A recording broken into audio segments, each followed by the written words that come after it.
मैं अशोक कुमार शर्मा आपको मात्र 2 मिनट के अंदर सभी तत्वों का इलेक्ट्रॉनिक विन्यास आपको बता देंगे। इसमें बस आपको छोटे छोटे जो ट्रिक्स हों अगर वो पता है तो आपको इलेक्ट्रॉनिक विन्यास बनाने में कोई दिक्कत नहीं है। हम दोनों तरह के आपके इलेक्ट्रॉनिक विन्यास बताएंगे, कोष के आधार पे भी और उपकोष के आधार पे भी। देखिए, सबसे पहले जो आपके वैज्ञानिक है बोर एंड बरी, जो तत्वों के इलेक्ट्रॉनिक विन्यास करने के लिए प्रस्तुत यानी कि कुछ नियम दिए। इन्होंने एक पहला नियम दिया था कि पहले ये कहा था कि किसी भी कोष में अधिकतम इलेक्ट्रॉनों की जो संख्या होती है 2n² के बराबर होती है, जहाँ पे 2 और n² आप लिख सकते हो। n² आपका हो जाएगा 1 2 3 अप टू डॉट डॉट। ठीक है, जो आपकी क्या होती है कि L M N कोषों की संख्या है, या इसको हम लिख सकते हैं 1 2 3 4 के रूप में इसको व्यक्त किया जाता है। इसमें दूसरा एक आ गया कि किसी भी तत्व यानी कि कोष में अधिकतम इलेक्ट्रॉनों की जो संख्या है, इससे पहले के कोष की बात करते हैं तो के का मान 1 है तो 1 रख लेते हैं, यानी कि 2 × 1 का स्क्वायर, मतलब पहले कोष में 2 इलेक्ट्रॉन हो जाते हैं। फिर दूसरे, ये तो के का हो गया, अगर यल की बात करते हैं तो हो जाता है 2 × 2 का स्क्वायर, मतलब 8 हो जाता है। मतलब जब आपके पहले कोष में 2 इलेक्ट्रॉन हो जाते हैं तो अगला जो कोष यल होता है वह भरना शुरू करता है, और जब इसमें 8 हो जाते हैं तो यम भरना शुरू करता है, और जब यम भर जाता है तो अगले 8 होने पर यानी कि यल में चलना शुरू कर देता है। तो इस प्रकार से यानी कि इन 2 ट्रिक के आधार पर आप तत्वों का इलेक्ट्रॉनिक विन्यास कर सकते हैं। जिसे आपको हम पहले बता रहे हैं के एल एम के आधार पर। तो ये हो गया आपका यानी कि जो के है, मतलब यानी कि आपका क्या है, पहला सेल है, दूसरा आपका यल होता है, फिर आपका यम होता है, फिर यन होता है। इसके पश्चात यानी कि सबसे पहले लेते हैं हाइड्रोजन। हाइड्रोजन का जो एटॉमिक नंबर होता है ये कितना होता है, 1 होता है, मतलब इसका परमाणुओं की संख्या इसकी परमाणु क्रमांक 1 होती है, मतलब इसके इलेक्ट्रॉनों की संख्या भी 1 होती है। तो इसमें एक ही इलेक्ट्रॉन है तो ये के कोष में चला जाएगा। उसी तरह से आपका हीलियम होता है तो इसमें आपके 2 हो जाएंगे। अब ये के कोष आपका क्या हो गया, पूर्णतः भर गया। इसके पश्चात लिथियम की बात करते हैं तो लिथियम आपका 2 और 1 हो गया। फिर आपका बेरिलियम आता है जिसका 4 होता है, मतलब 2 और 2 हो गया। फिर आपका 5 बोरान होता है तो ये आपका 2 3। फिर आपका कार्बन 6, मतलब 2 4 हो गया। फिर आपका नाइट्रोजन ये 2 5। इसके पश्चात ऑक्सीजन 2 और 6 हो गया। उसके पश्चात फ्लोरीन 2 और 7 हो गया। फिर यानी कि नियॉन 10 और इसका 2 और 8 हो गया।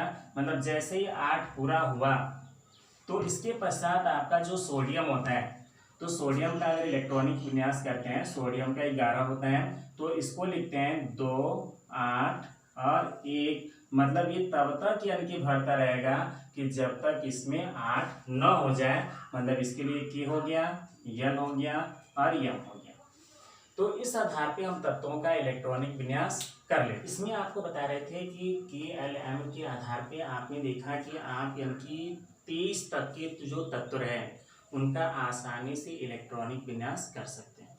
लेकिन कुछ ऐसे तत्व होते हैं, जैसे कौन कौन से तत्व हैं, तो इसमें आपका जो क्रोमियम है, कॉपर है, सिल्वर है, ठीक है, पैलाडियम है, ये ऐसे तत्व होते हैं जो यानी कि बोर-बरी के नियमानुसार ये इलेक्ट्रॉनों की फीलिंग नहीं होती है, मतलब ये इलेक्ट्रॉनिक विन्यास नहीं करते। जैसे क्रोमियम का जो परमाणु क्रमांक होता है ये होता है आपका 24। होना कितना चाहिए, 2 8। फिर आपके हो जाते हैं 12 और 2।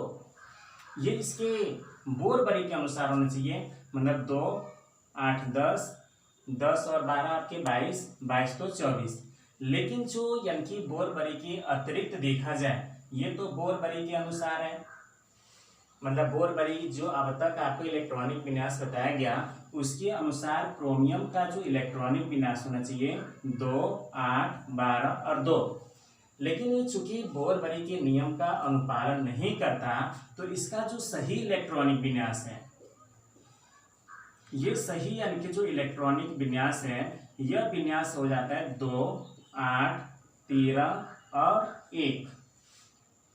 मतलब यानी कि क्रोमियम, कॉपर, सिल्वर, गोल्ड इत्यादि ऐसे तत्व हैं जो यानी कि बोर-बरी के नियमानुसार तत्वों का वर्गीकरण करने नहीं हो पाता है। इनको अलग से ये सही इलेक्ट्रॉनिक विन्यास ऐसे करना पड़ता है जो यानी कि आपके लिए बहुत ही इंपॉर्टेंट है।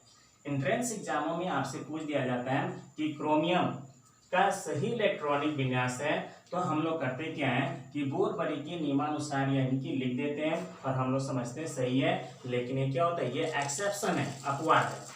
इसी तरह से आपका कॉपर का होता है, कॉपर का 29 है, इसका यानी कि सही इलेक्ट्रॉनिक विन्यास जो होना चाहिए ये होता है 2, 8, 17 और 2।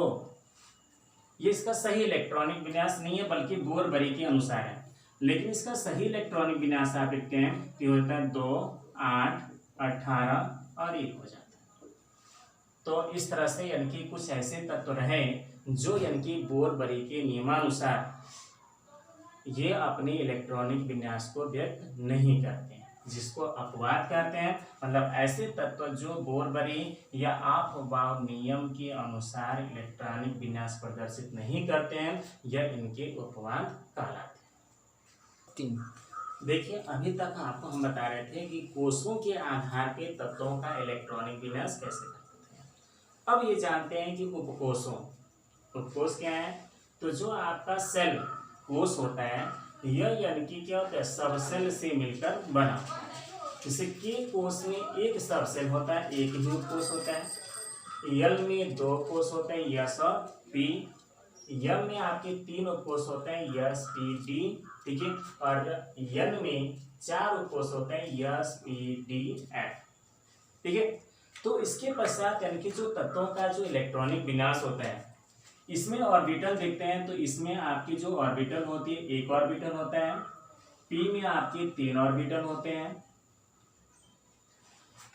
डी में आपके 5 ऑर्बिटल होते हैं, 1, 2, 3, 4 और 5। और एफ में आपके 7 ऑर्बिटल होते हैं, 1, 2, 3, 4, 5, 6, 7। 1, 2, 3, 4, 5, 6, 7। ये आपका यस ऑर्बिटल है, ये आपका पी है, और ये आपका डी ऑर्बिटल है, और ये एफ है।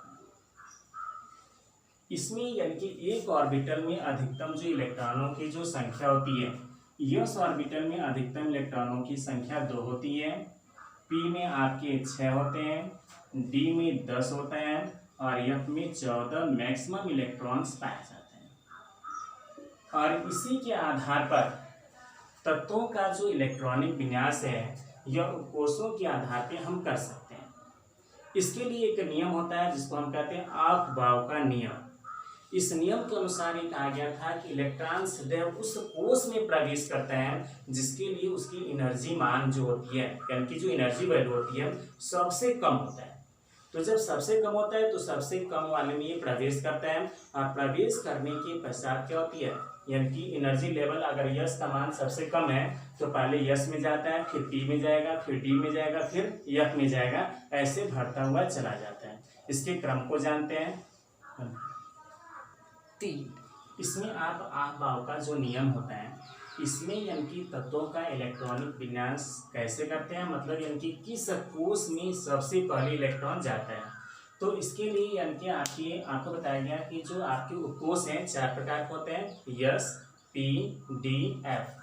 ये रहे यस, पी, डी और एफ है, जिसमें अधिकतम इलेक्ट्रॉनों की जो संख्या रही, यस में 2 अधिकतम इलेक्ट्रॉन होते हैं, पी में आपके 6 होते हैं, डी में 10 होते हैं, और एफ में 14। अभी किसमें इलेक्ट्रॉन सबसे पहले प्रवेश करता है, तो अफ-बाव शब्द का जर्मन शब्द से लिया गया है, जिसका अर्थ होता है टू फॉर्मेशन, मतलब निर्माण करना। मतलब इलेक्ट्रॉनिक विन्यास कैसे निर्माण की जाती है, ये इससे पता चलता है। तो सबसे पहले जैसे आपको छत पे चढ़ना है, तो छत पे चढ़ने के लिए एकाएक आप छत पे तो चढ़ नहीं जाएंगे। पहले यानी कि आप उस यानी कि स्टेप पे पैर रखते हैं जिसके लिए उसका एनर्जी मान क्या होता है, यानी कि जो उसकी एनर्जी वैल्यू होती है सबसे कम होती है। तो सबसे पहले यानी कि आप पहले सीढ़ी पे नीचे वाले पावदान पे पैर रखते हैं, फिर उससे ऊपर, फिर उससे ऊपर। उसी तरह से यानी कि जो इलेक्ट्रॉन होता है सबसे पहले 1s में आता है, फिर उसके पश्चात ये 2s में आता है, 2s के पश्चात ये 2p में, फिर 3s में, 3p के पश्चात ये 3p में गया, फिर 4s में आता है, 4s के पश्चात ये आपका 3d में, 4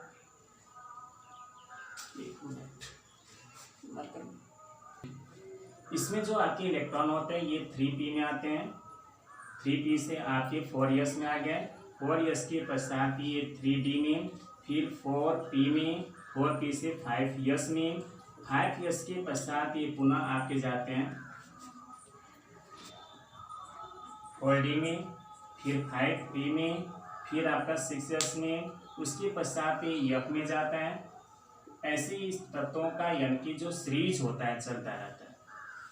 ठीक है, मतलब इसको देख करके आप पता कर सकते हो। सबसे पहले जो सबसे कम यानी कि जो एनर्जी वैल्यूज रही वो 1s की रही, 1s, फिर आपका 2s रहा, फिर आपका 2s से किस में गया 2p में, 2p से आपका 3s में, 3s के पश्चात आपका 3p में जा रहा है, 3p से 4s में आ गया, 4s से आपका किस में गया तो 3d में गया, 3d से आपका आ गया 5, 3d से 4p, 4p से आपका 5s।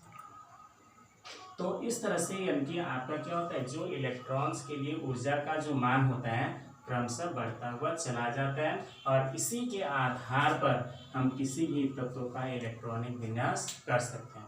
मतलब पहले जो बताया गया था वह इजी वे था, सरल इलेक्ट्रॉनिक विन्यास था, और अब जो बताया जाएगा आप नियमानुसार वह आपका विस्तृत इलेक्ट्रॉनिक विन्यास होता है। चलिए देखते हैं कैसे इसका इलेक्ट्रॉनिक विन्यास करते हैं अन्य तत्वों। ये जो आप नियमानुसार जो तत्वों की इलेक्ट्रॉनिक विन्यास देखे गए, तो सबसे पहले वो यानी कि उस कोष में प्रवेश किया जिसके लिए उसकी ऊर्जा का मान सबसे कम था। इसके आधार पर हम तत्वों का इलेक्ट्रॉनिक विन्यास करते हैं।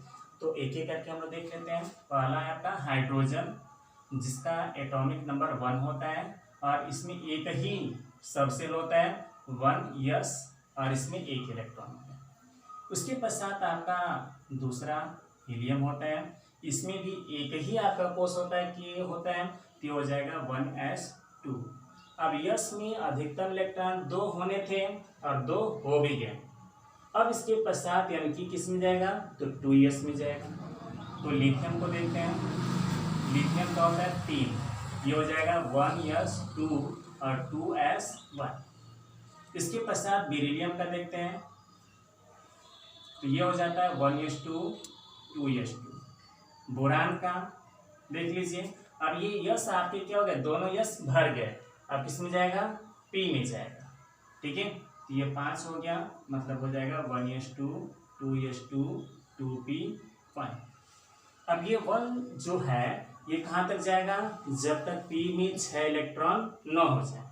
इसे देख लीजिए, कार्बन 6 हो गया, तो हो गया 1s2 2s2 2p6, फिर nitrogen 7 1s2 2s2 2p, sorry यहाँ पे आपका 2 हो गया, मतलब कार्बन का कितना हुआ 6 हुआ, 2 2 4 2 6। यहाँ पे नाइट्रोजन का देख लीजिए 2 4 और यहाँ पे 3। फिर यानी कि आपका ऑक्सीजन होता है 8, इसको लिखते हैं 1s2 2s2 2p4। फिर आपका 9 फ्लोरीन होता है, ये हो जाता है 1s2 2s2 2p5। अब 10 नियान, इसको लिखते हैं 1s2 2s2 2p6। मतलब अब हमारा क्या हो गया, p ऑर्बिटल भी पूर्णतः भर गया। अब इसके पश्चात यानी कि 2 भर गया, तो फिर अगला किस में जाएगा 3s में। तो 11 देखते हैं सोडियम, ये हो जाता है 1s2 2s2 2p6 और 3s1। फिर आपका 12 होता है मैग्नीशियम। कम से कम आपको 1 से 30 तक के जो तत्व हैं उनका परमाणु क्रमांक और संकेत याद होना चाहिए। वैसे तो पूरी पीरियोडिक टेबल यानी कि 118 जो तत्व हैं, अगर उनका परमाणु क्रमांक संकेत अगर याद कर लिया जाए तो ये इलेक्ट्रॉनिक विन्यास और ही इजी हो जाता है। तो ये हो जाएगा आपका 1s2 2s2 2p6 3s2। मतलब ये 3s क्या हो गया, भर गया। अब इसके पश्चात किस में जाएगा, 3p में। ये हो गया 13 एल्युमिनियम। तो इसको लिखते हैं 1s2 2s2 2p6 और ये हो गया 3s2 3p1। अब इसको आप कहाँ तक लेके जाएंगे, जब तक इसमें 6 ना हो जाए। तो 6 भर दीजिए, थोड़ा लंबा चलेगा। ये हो गया एल्युमिनियम 14 सिलिकॉन 14 होता है। 1s2 2s2 2p6 3s2 3p2। 15 phosphorus 1s2 2s2 2p6 3s2 3p3। फिर आपका 16 सल्फर है 1s2 2s2 2p6 3s2 3p4। इसके पश्चात इसी तरह से आप करते हुए चले जाएंगे तो 23 तक के जो तत्व हैं यह यानी कि इस नियम के आधार पर यानी कि आप बाव के नियम के अनुसार भरते चले जाते हैं। लेकिन उसके बाद वाले जो तत्व हैं, इससे आपका पहले बताया गया क्रोमियम है, कॉपर है, सिल्वर है, पैलाडियम है। ये ऐसे तत्व होते हैं जो चाहे बोरबरी का नियम ले लीजिए या आहबाव का नियम ले लीजिए, इनके अनुसार ये अपने इलेक्ट्रॉनिक विन्यास को प्रदर्शित नहीं करते, अर्थात ये एक्सेप्शन होते हैं, अपवाद। मतलब ऐसे तत्व जो यानी कि आहबाव के नियमानुसार क्या करते हैं, तत्वों का इलेक्ट्रॉनिक विन्यास प्रदर्शित नहीं करते हैं, ऐसे तत्वों को हम क्या कहते हैं, अपवाद। तो आपकी आहबाव के नियम का जो पालन नहीं करते, जिसे अपवाद कहा गया था, क्रोमियम, कॉपर, सिल्वर, पैलाडियम, ऐसे आपके 10 ऐसे एलिमेंट्स होते हैं जो पीरियोडिक टेबल में पाए जाते हैं। इसमें यानी कि जो आहबाव के अनुसार होना क्या चाहिए, तो इसका होना चाहिए यानी कि 1s2 2s2 2p6 3s2 3p6 और 3d10। मतलब ये इतना होना चाहिए। लेकिन ये यानी कि जो इसका इलेक्ट्रॉनिक विन्यास लिखा गया ये गलत है। इसका सही इलेक्ट्रॉनिक विन्यास ये होता है, मतलब 1s2 2s2 2p6 3s2 3p6 और 3d5 और 4s1, ये इसका सही इलेक्ट्रॉनिक विन्यास है। तो इस तरह से जितने भी आपके तत्व होते हैं, मतलब 118 यानी कि तत्वों का इलेक्ट्रॉनिक विन्यास, यानी कि साधारण सिंपल भी और यानी कि इसकी विस्तृत जटिल यानी कि जिसको इलेक्ट्रॉनिक विन्यास कर लें, तो ये भी आप इलेक्ट्रॉनिक विन्यास आसानी से कर सकते हैं।